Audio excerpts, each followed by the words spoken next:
Major league সকার্সের অসাধারণ ছন্দে আছেন লিওনেল মেসি। মাঠে নামা মানে যেন গোলের ঝড়।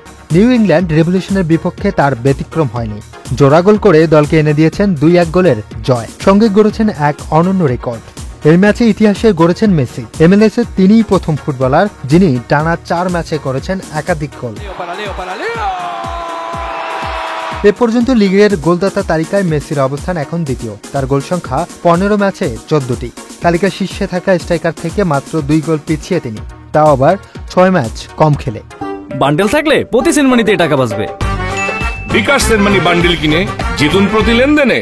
ম্যাচে ইন্টার মিয়ামির হয়ে শুধু মেসি নন, গোলপোস্টের নিচে দাঁড়িয়ে গোলরক্ষকও ছিলেন অসাধারণ ফর্মে।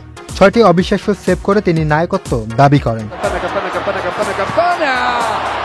এ জয়ে ইন্টার মিয়ামি র্যাঙ্কিংয়ের 6ষ্ঠ স্থান থেকে উঠে এসেছে 5ম স্থানে। এদিকে ম্যাচ শেষে লিওর প্রশংসা করে কোচ হাবিয়ের বলেন, এই বয়সেও মেসির খেলা অবিশ্বাস্য। ইতিহাসের সেরা ফুটবলারকে দলে পাওয়া আমাদের সৌভাগ্যের বিষয়। Muin Tasid, Channel I.